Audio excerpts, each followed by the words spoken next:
아멘. 자, 오늘 성경 본문 말씀은 마태복음 17장 1절에서 8절 말씀입니다.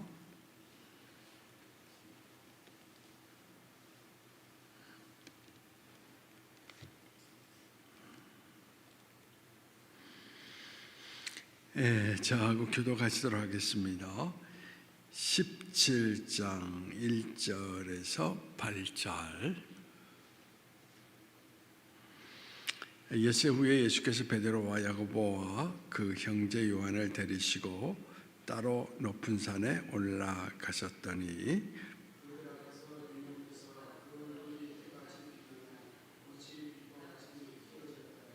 그때 모세와 엘리야가 예수와 더불어 말하는 것이 그들에게 보이거늘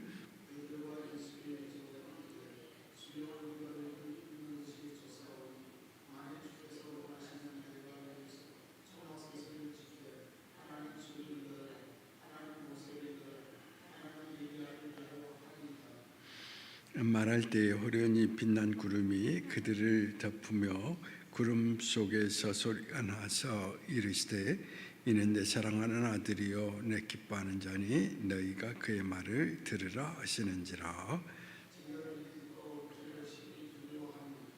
예수께서 나와 그들에게 손을 대시며 이르시되 일어나라 두려워하지 말라 하시니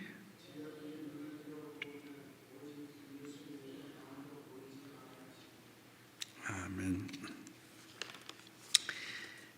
제가 이제 지난 시간에 말씀을 드렸습니다만 오늘 이 성경 본문의 그 배경을 우리가 이제 살펴보면 예수님께서 십자가의 그 고난에 가까이 오셨다라는 것을 분명히 생각할 수가 있습니다.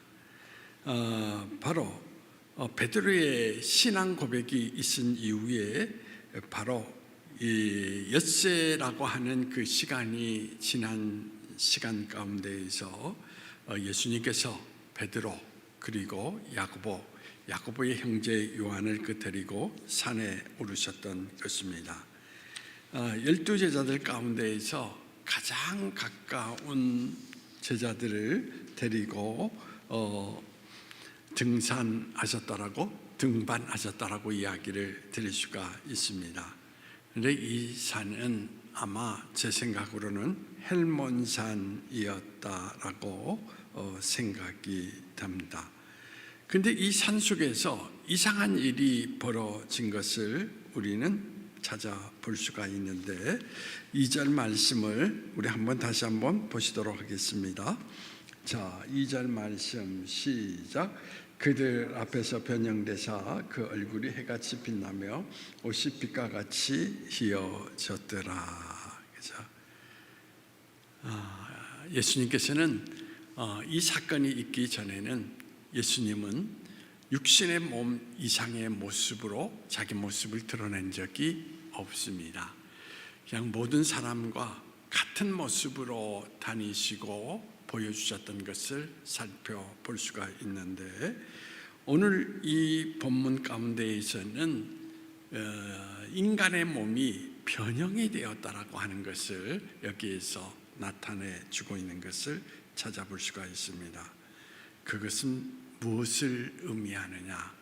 예수님이 인간의 모습을 뛰어넘어서 신성, 즉 하나님의 의미를 여기에서 나타내 주기 위해서 유감없이 보여주고 계시다라고 이야기를 드릴 수가 있습니다.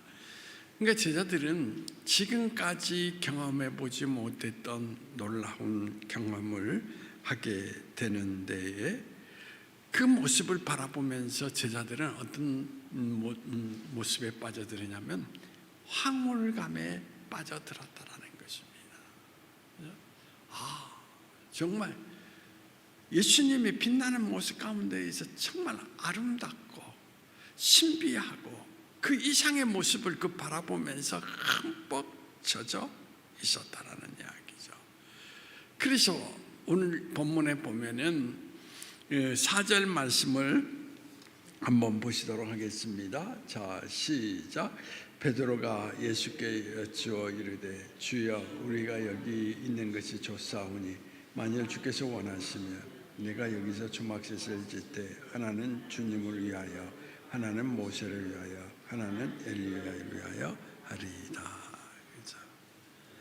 이 말씀이 무슨 의미가 있습니까? 여러분들이 어떻습니까? 여행을 갔다가 가장 아름다운 경치를 가지고 있는 장소를 발견했을 때 장로님 어떻게 생각하십니까? 여기에다가 뭘 하면 좋겠다? 집을 짓고, 그렇죠? 살면 좋겠다. 그래서 물론 그 앞에 또 큰 호수가 있어서 고기를 잡을 수 있다면 더 좋겠죠. 그렇지 않습니까? 그래서 제자들이 얼마나 감동을 했는지 그냥 이 자리에 그대로 머물러서 여기서 보십시오. 엘리야, 모세, 그리고 예수님 세 분의 집을 짓고 살았으면 좋겠다. 그러면 오늘 이 성경 속에서 우리가 생각할 수 있는 것은 뭐냐? 왜 갑자기 예수님께서 이렇게 신비로운 변형된 모습을 제자들에게 보여주셨을까? 그걸 우리가 생각하게 된다는 것입니다. 그 이유는 세 가지의 측면에서 생각을 할 수가 있다라는 이야기인 것입니다.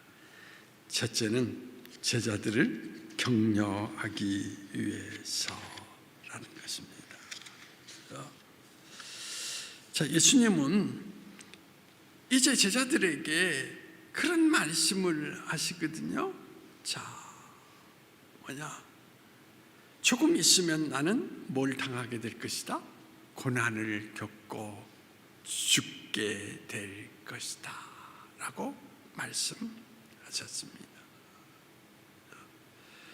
그리고 3일 만에 다시 어떻습니까? 부활하게 될 것이다 라고 이야기를 하거든요.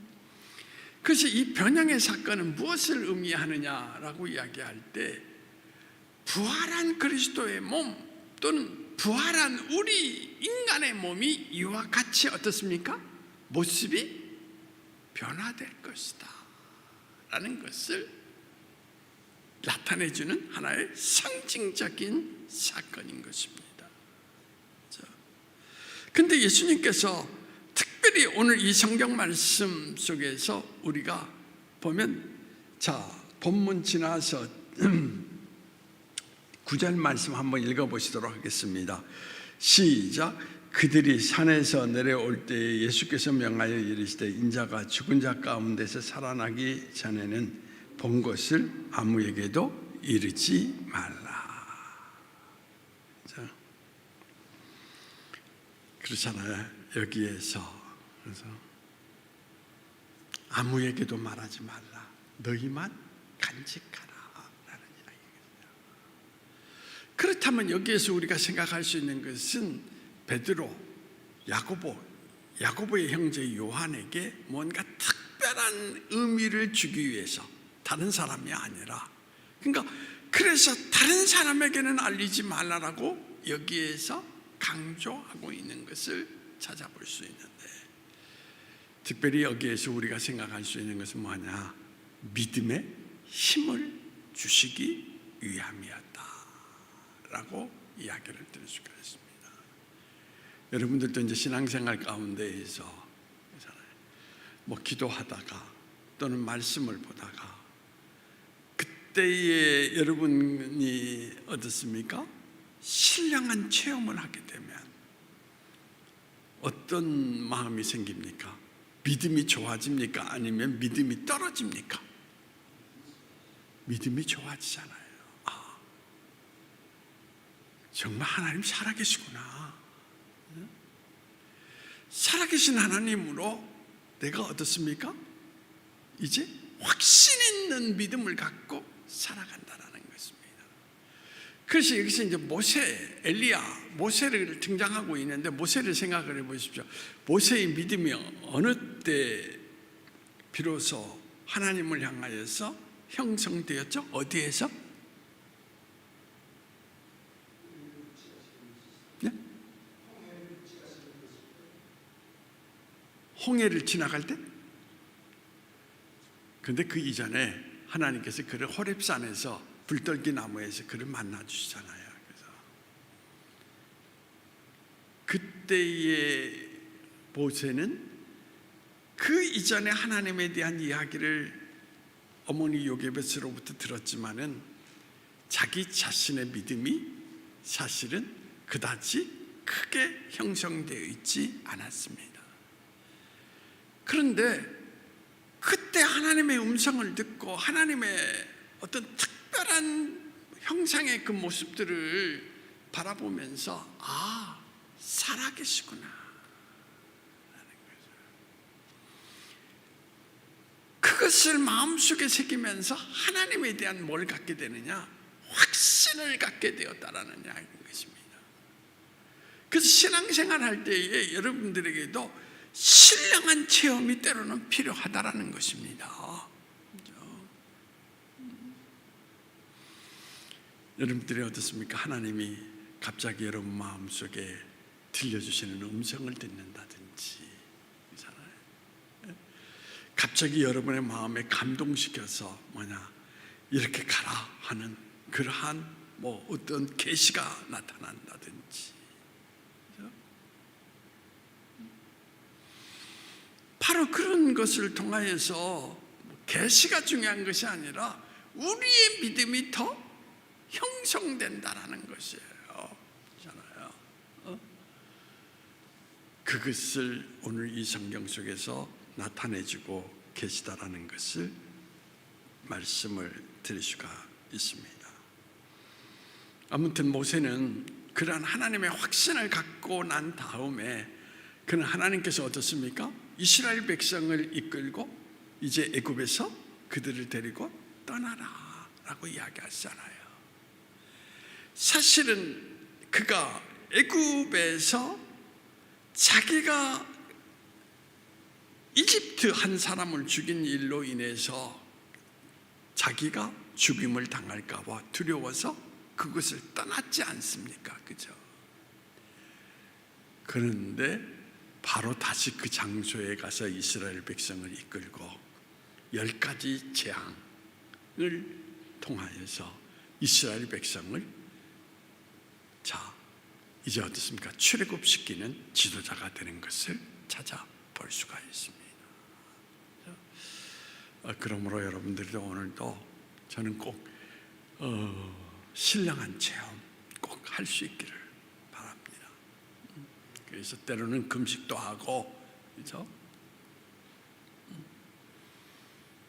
그런 가운데에서 여러분들이 어떻습니까? 무엇보다도 하나님의 강력한 느낌. 그래서 욥기서에서 우리가 읽어보면 마지막에 그런 이야기, 귀로만 들었던 하나님을 내가 어떻게 했다? 눈으로 보았다라고 이야기를 하거든요. 그러니까 믿음이 어떻습니까? 더 견고해지게 된다라는 것입니다. 오늘 예배를 드리는 모든 분들 이런 체험이 나타나기를 바랍니다. 그래야 여러분들이 어떻습니까? 믿음을 굳게 해서 흔들리지 않고 이제는 하나님이 나와 함께 하신다라는 그 확신 속에서 세상을 이겨나갈 수가 있게 된다는 것입니다. 두 번째는 고난을 준비시키기 위해서다라고 이야기를 드릴 수가 있습니다. 예수님에게 고난이 다가올 때에 제자들에게는 그것이 엄청난 큰 시련이거든요. 그래서 우리가 성경 속에서 보면은 예수님이 십자가에 이제 달리시게 될 때에 제자들이 다 어떻게 했습니까? 다 도망갔어요.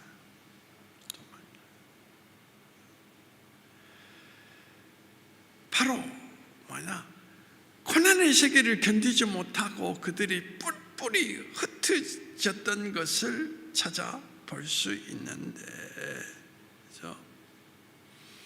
근데 하나님을 경험하게 되면 우리가 반드시 기억할 것이 있어요. 자, 여러분 꼭 기억하십시오. 우리가 성경에 보면은 성경 속에서 부활하신 예수 그리스도 이전과 이후의 제자들의 모습은 확연하게 달라지게 됩니다. 달라지죠? 예수님이 계실 때 그냥 말씀만 듣고 가르침만 받았던 제자들은 고난이 다가오자 그들은 어떻습니까? 다 달아났습니다. 그런데 예수님이 그렇게 이야기를 하십니다. 제자들에게 내가 너희를 떠나는 것이 너희에게 유익하다. 왜 그러셨을까요?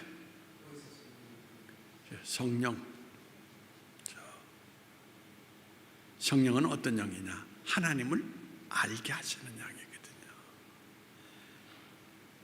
그러니까 여러분들이 성경 공부한다라고 하나님을 확신할 수 있느냐? 그건 아니에요. 물론 성경 말씀을 미리 들어서 여러분들이 가슴에 새겨놓으면 성령이 그 말씀의 세계를 깨우쳐 주시고 깨닫게 하시는 가운데, 아, 그렇구나, 바로 이 말씀이 하나님이 이때 이럴 것을 위해서 말씀하셨구나, 그걸 깨우쳐 주는 거예요. 있잖아요. 그래서 여러분들의 오늘도 뭐냐면 정말 성령 체험해야 세상을 이길 수 있는 거예요. 세상의 고난을 물리칠 수 있는 거예요. 성령의 인도하심을 받는 사람들은 대표적으로 여러분 어떻습니까?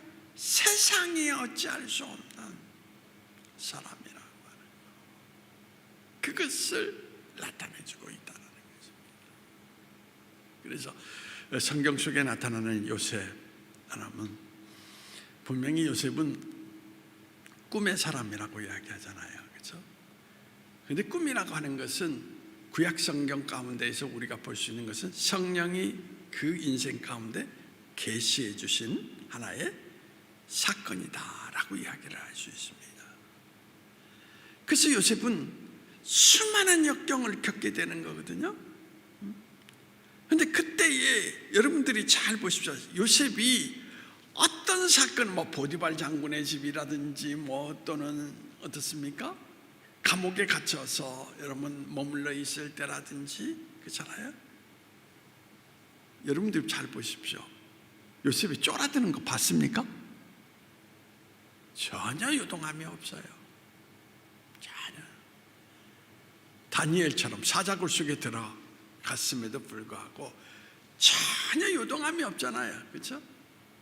왜 그렇습니까? 영의 이끌림을 받는 사람은 그들은 분명히 그걸 믿고 있습니다. 세상의 어둠이 자기를 어떻게 할 수 없다라는 것입니다. 그래서 고난의 모든 것들을 다 잠재우고 그걸 뛰어넘어서 살아갈 수 있는 능력이 그 안에서 주게 된다는 것입니다. 그러므로 여러분들 오늘도 세상을 두려워하거나 여러분들 오늘 시련 앞에서 여러분들이 간담이 녹을 정도로 작아지는 이유는 다른 게 아니에요. 성령을 여러분들이 어떻습니까? 충만히 받지 못했기 때문이다. 그래서 예수 믿을 때에 사도 바울이 뭐라고 그랬습니까? 성령의 충만함을 받으라.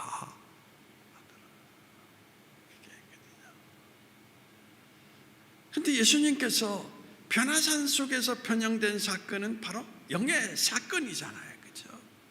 바로 그 영의 사건을 통하여서 그들에게 확신을 주고자 했던 것입니다. 그래서 고난을 감당할 수 있는 사람이 되면 좋겠다라고 이야기하는데, 그런데 제자들의 대답이 뭐였습니까?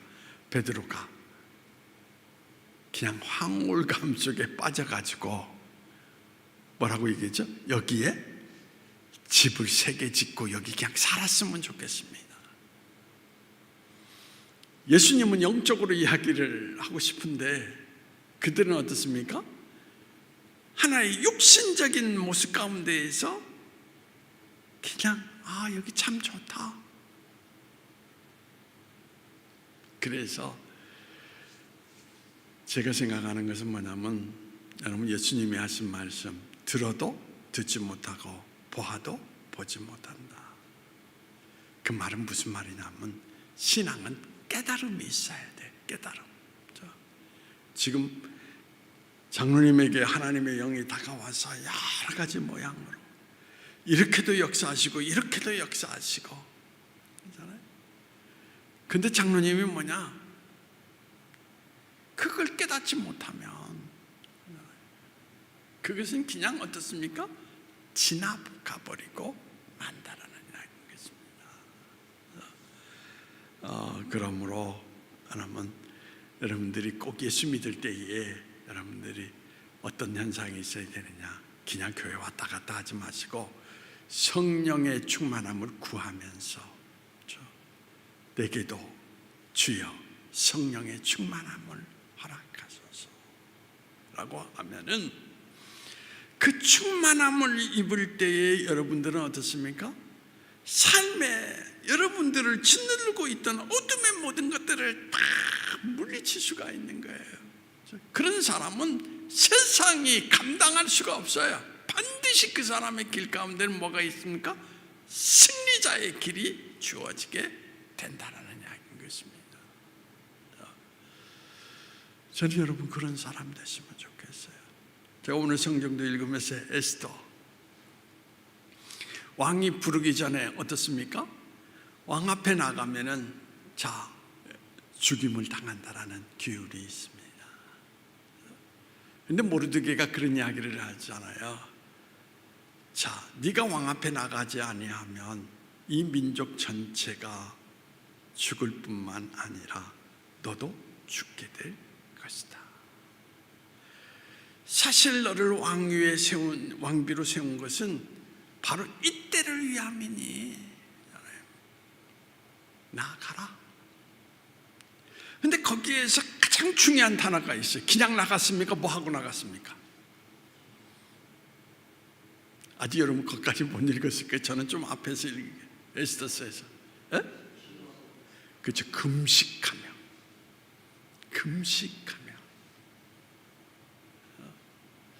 이게 금식했다라는 것은 거기에서 뭘 의미하느냐면 금식을 통해서 하나님의 충만함을 받은 뒤에 나갔다. 그냥 인간의 마음을 갖고 나가면 져요. 패전백패하는 거야. 그렇죠? 근데 하나님의 영을 받으니까 두려움이 다 사라지면서 어떻습니까? 고난을 감당할 수 있는 어떻습니까? 큰 능력이 그 안에서 일어나는 거예요. 이게 두렵지 않아요. 그래서 에스더가 여러분 유대 민족을 구원하는 사건을 나타나게 되는 것을 찾아볼 수가 있습니다. 여러분 예수 믿을 때에 아직 세상이 두렵다라는 것은 무엇을 의미하느냐? 성령을 안 받았다라는 게 아니라 성령의 충만함을 받지 못했다라는 것을 의미할 수가 있습니다. 그때에는 여러분들 어떻습니까? 금식 기도를 좀 하시든지 기도에 매달려서 하나님의 영이 정말 내 육체와 내 마음을 다 주장할 수 있도록 이끈다면 여러분 어떤 세상이든지 즉 풍랑 많은 세상이라 할지라도 다 그걸 딛고 나아가서 요셉처럼 승리자의 모습으로 살 수 있게 된다는 것입니다. 저는 여러분이 그런 한 사람이 되기를 바랍니다. 그런데 참 그게 좀 안타까운 마음이 있습니다. 그래서 그 다음에 세 번째로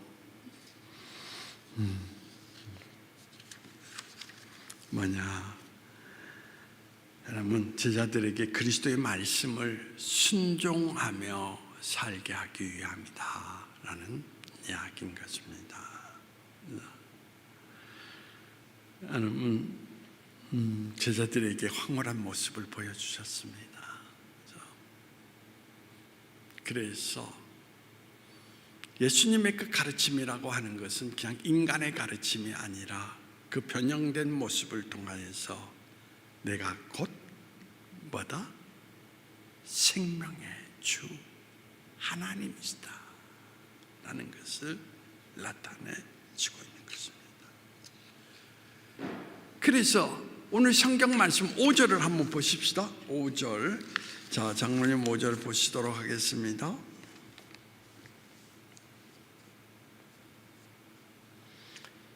자, 같이 읽어봅시다. 시작. 말할 때에 호련히 빛난 구름이 그들을 덮으며 구름 속에서 소리가 나서 이르시되 이는 내 사랑하는 아들이요 내 기뻐하는 자니 너희는 그의 말을 들으라 하시는지라. 이건 예수님이 말씀하셨습니까? 아니면 이때 베드로와 야고보와 요한이 하나님의 음성을 들은 것입니까? 하나님의 음성을 들은 거예요. 아들이다, 독생자다, 즉 메시아다. 그러니 이제는 뭐다? 그의 말을 들으라 라고 말합니다. 예수님의 말씀을 들어야 된다라고 하는 거. 모세, 엘리야도 나타났지만 그들이 초점이 아니라 누구? 예수님, 오직 예수님을 가리키고 있다라는 것입니다.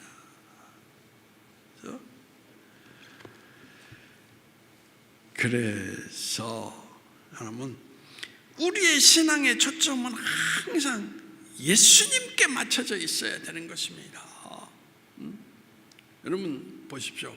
모세도 이스라엘의 위대한 지도자입니다. 그래서 이스라엘 백성을 이끌고 출애굽을 했던, 그래서 가나안 목전에까지 이스라엘 백성을 이끌고 간 위대한 지도자입니다. 그리고 엘리야는 여러분 어떤 사람입니까? 이스라엘이 어려움에 처했을 때에 이스라엘 백성들에게 어떻습니까? 희망을 안겨준 하나님의 말씀을 선포했던 대언자라고 이야기를 드릴 수가 있습니다. 그도 신령한 사람이었습니다. 그런데 오늘 이 성경 말씀에서 그들을 바라보라고 그랬습니까? 아니에요. 오직 예수 그리스도, 예수님의 말씀을 들으라 라고 이야기하고 있는 것을 찾아볼 수가 있습니다. 그런데 여러분들이 생각을 해보십시오. 자, 어떤 사람이 하나님 말씀에 순종하며 살까요?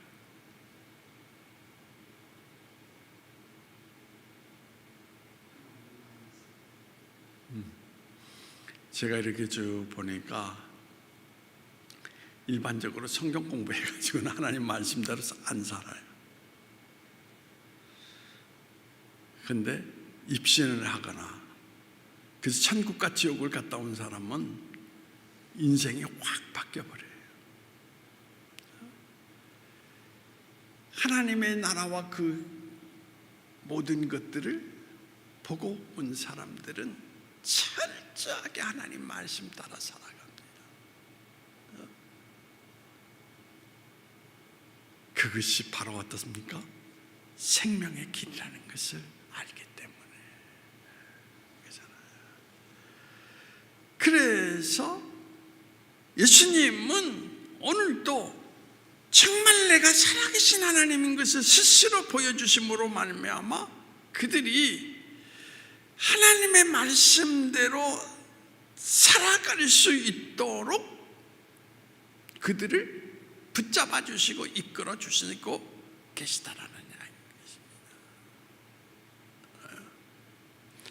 저는 그렇게 생각합니다. 지금도 예수 믿는 사람들 가운데에서 예수를 믿는다고 하지만은 자기가 생각하는 방식과 자기가 생각하는 길을 걷는 사람이 참 많아요. 뭐 신앙은 이렇게 가는 거야, 이 정도 되면 되는 거지. 성경에 그런 말이 있습니까? 없어요. 근데 진짜 또박또박 걸어가는 사람, 그래서 저는 그렇게 생각을 합니다. 저는 신앙은 보수가 좋다. 진보라고 하는 사람들은 자기 나름대로 여러 가지 해석을 너무 달리해요. 그렇죠? 그런데 보십시오, 오늘도 여러분들이 CBS나 이런 데에서 여러분 간증하는 사람들의 이야기를 들어보면 정말 순수해요. 하나님이 이렇게 말씀하셨으니까 이 길을 걸어갔습니다.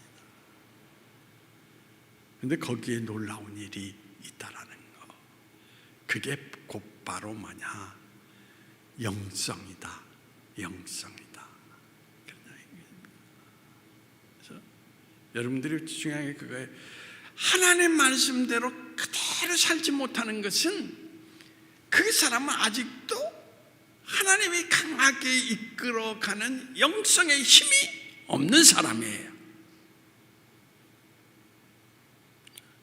그래서 제가 강조하는 것이 뭐냐면, 위대한 영성가들의 모습을 다 읽어보면 그들은 하나님 말씀대로 그대로, 장바니에라든지 이런 사람의 전기를 읽어보고 그러면 다 어떻습니까? 살아가요. 아무리 환난 가운데에도 살아가면 환난의 어둠이 다 사라지는 것을 찾아볼 수 있습니다. 그게 영성이라고 이야기를 할 수 있는데, 여러분 바로 그런 사람들은 하나님에 대한 신비한 체험을 경험한 분명히 뭐냐? 모습을 가지고 있다라는 이야기인 것입니다. 여러분, 예수님은 우리에게 신령한 체험을 하게 하시는 이유는 다른 데 있는 게 아니에요. 하나님 말씀대로 살아갈 수 있도록 우리에게 어떻습니까? 바로 힘을 주시기 위해서 우리에게 때때로는 신령한 체험 속에서 하나님을 바라볼 수 있는 눈을 열어주시게 된다라는 이야기인 것입니다. 여러분, 먼저 그 나라와 그 일을 구하라 라는 말씀 우리 잘 압니다. 그리고 여러분들이 기도할 때도 하나님, 우리가 하나님 길을 걸어갈 때에 그 나라와 그 일을 구하게 살고에 하옵소서 라고 기도를 많이 합니다. 근데 삽니까? 안 삽니까? 안 살아요. 다 자기 육신에 끌려서 살아가요. 그래서 저는 왜 그런 기도를 드리는지 저는 때때로는 의문을 가져요. 왜 그러냐면 바리새인들이 그런 기도를 많이 드렸거든요. 기도할 때는 아주 거창하고 아름답게, 근데 살지를 않아요. 그랬더니 예수님이 뭐라고 하세요? 회칠한 무덤, 독사의 자식들아, 책망하시는 것을 찾아볼 수가 있습니다.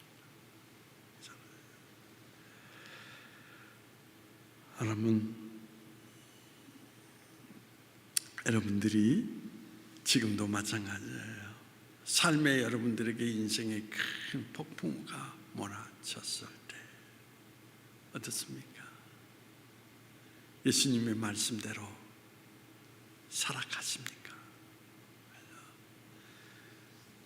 제가 교회를 개척했을 때에 비례동에 있을 때 성도들이 모이지도 않고, 그래서 그 지하 방에 월세를 주고 살았는데 100만 원에 20만 원씩 냈습니다. 근데 7개월 만에 결국은 어떤 현상이 일어났느냐, 20만 원씩 월세를 주지 못하니까 보증금에서 40만 원을 까먹고 보증금이 60만 원만 남는 일이 있었습니다. 장로님, 그렇게 되면 어떻게 생각하겠어요? 나는 개척할 은사가 없는가 봐. 그런데 기도할 때 하나님이 가라는 겁니다. 근데 그 집주인이 아주 고약한 분이었어요. 조금도 이렇게 쉽게 말해서 재물에 대해서 아주 인색한 분이었습니다. 그 기도하고 나서 그분한테 찾아갔어요. 아저씨, 저 여기 더 이상 못 버티겠습니다. 60만 원 그 보증금 돌려줄 수 있겠습니까? 기한은 아직 1년인데 생각을 해보십시오. 대부분의 사람들은 보증금 안 돌려줍니다.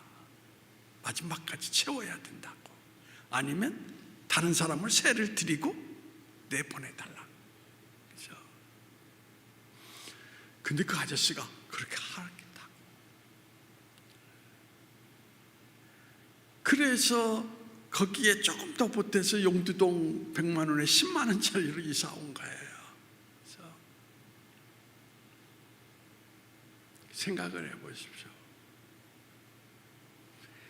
하나님이 살아계셔서 교회를 세우라고 말씀하셨기 때문에 저는 아무것도 갖지 않고 교회를 시작했는데, 근데 시작하자마자 무너지기 시작을 했어요. 헐어지기 시작을 했어요.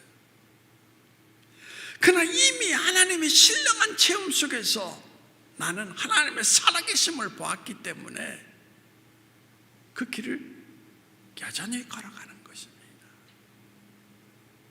그랬더니 용두동부터 이제 사람들이 찾아오기 시작하고 교회가 형성되기 시작을 했습니다. 그래서 지금도 기억나는 것이 뭐냐면, 용두동에서 몇 달 지나서, 그렇잖아요, 최초로 제가 사례비를 받은 것이 3만 원 받았던 그 기억이 납니다. 그 이전에 사례비라는 것도 없죠.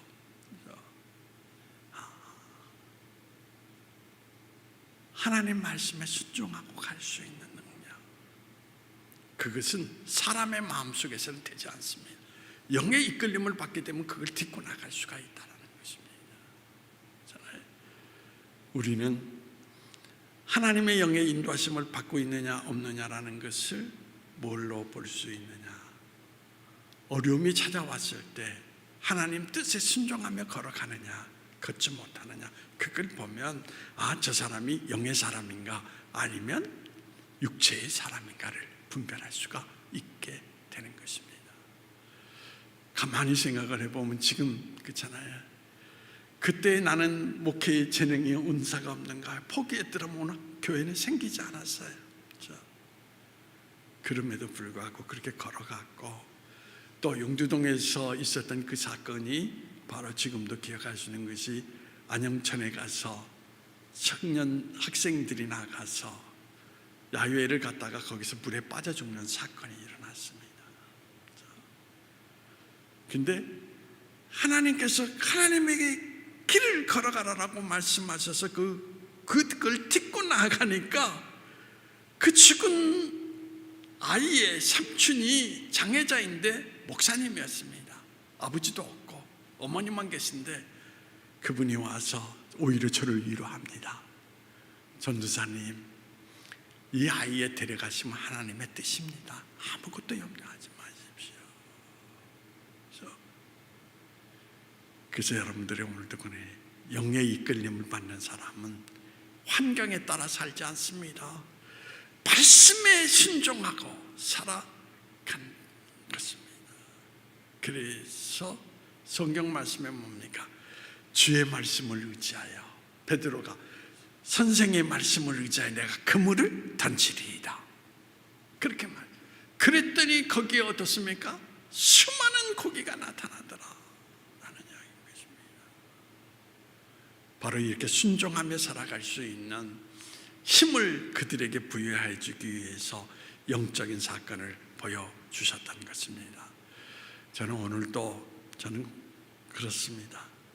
여러분들이 어떻게 바라보는 건지 모르지만 하나님 말씀대로 철저하게 사는 사람은 실패가 없어요. 반드시 하나님 결과를 가져옵니다. 근데 하나님 말씀대로 살지 않는 사람, 신앙의 모습만 가지고는 절대 역사가 없습니다. 반드시 실패합니다. 그러니까 세상에 좌우되지 말고 오늘 이 성경 속에서 예수님께 초점을 맞추고 오늘 이 성경 말씀대로 그의 말씀만 따라서 살아갈 수 있는 모습 가운데에서 하나님이 여러분들에게 나타내주고자 하시는 모든 것들을 얻고 취할 수 있는 그런 인생이 되기를 원합니다. 그게 중요하다는 것입니다. 자, 기도하시겠습니다. 오늘도 변화산의 이야기를 통하여서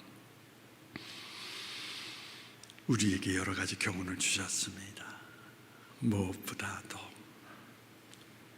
하나님의 영을 통하여서 살아계신 하나님을 체험하고 마음에 새기고 인생을 살아가는 사람이 될 때에 세상에 어찌할 수 없는 하나님의 사람으로 인생길을 걸어갈 수 있다는 것을 우리에게 말해 주시고 계십니다.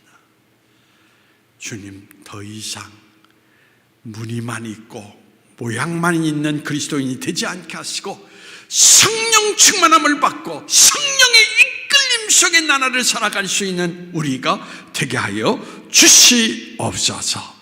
그리하여서 아버지 하나님, 나의 힘으로 사는 것이 아니라 하나님이 나를 위해서 나에게 허락하시는 하나님의 힘으로 세상을 이겨 살아갈 수 있는 하나님의 사람이 될 수 있도록 우리를 주께서 이끌어 주시기를 원하오며 나사렛 예수님의 이름으로 기도하옵나이다. 아멘.